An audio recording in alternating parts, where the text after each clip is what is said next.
starting to hit well too.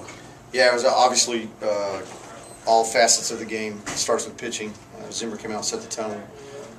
Their guy's really been good against us this year. We hit him okay one time, but he's actually, the last time we faced him, I think it was 8 innings, 3 hits, so we had a much better approach. Obviously, we got to him. Defense made the plays, and then we got quality at bats, from the 1 hole to the 9 hole.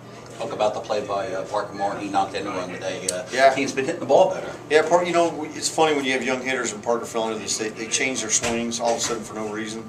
He started hitting open, striding open. Hugo did a good job of addressing it right before the at bat last night when he got the sack fly to knock him in, and he took it in tonight. So yeah, Parker had a great game.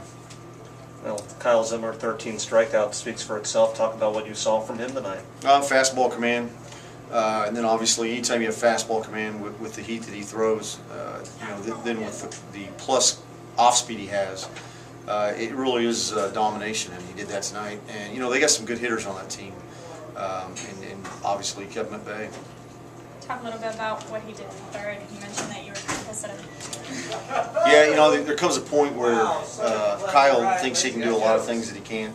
He thinks he can be an MMA fighter. He thinks he can play in the NFL. There's all these things he thinks he can do. But he also thinks he can field every ball. And you got to understand, or not you, but Kyle's got to understand that, you trying to get a ball like that and break a finger, it's your career.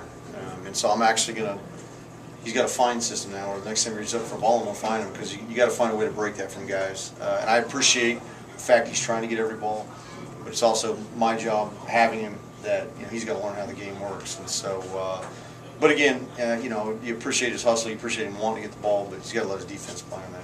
Good 4-run 5th inning. You guys just put up after 3-0. Yeah, had some big hits. Obviously, Slade Huber big hit, which he's been great for us all year.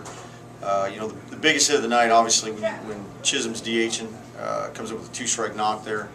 The biggest thing is we were hoping to get one just to make sure we had the tie, but Parker's still in second, and then the big hit by Chisholm, that was big. It was kind of a perfect storm tonight with pitching and then run support. How do you kind of land into this group heading into the second half of the season? We talked a lot about that. We were, I don't know the exact numbers, but we were like 26-10 when we scored 4 or more runs, and we were worse than that when we only scored 3. And so, numbers don't lie once you start getting a track record like that. And we just talked, the focus has got to be when a run's out there, we got to get it. Whether you just ground out, you trade it out for a run, you got to figure out a way to score those 4 runs, because we got good pitching, we got a good bullpen. We haven't had much run support for Kyle, and so it was really nice to see him out in his game, and our guys go out and get the runs for him. So Kyle's record for today hasn't been all that stellar, but he has pitched rather consistently. Is that because of the lack of run support? Yeah, there's a lot of it. Again, he had some issues, and it always seemed to bite him just one inning, was when he was in the stretch. Kyle's done a lot of really good things this year. He's dominated the league at times.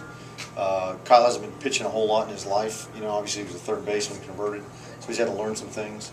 Absolutely, run support has mattered. But the biggest thing, in my mind, the wins and losses don't mean anything. What matters is he's getting better. And he's put together some really good starts here in a row. What's it like having Bonifacio back to this lineup? It's awesome. I mean, when you're an A-ball, you gotta have a 3, 4, 5 hitter if you're gonna win.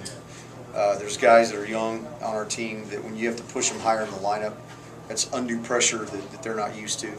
So Bonifacio was special, and obviously one of our better hitting prospects in our organization.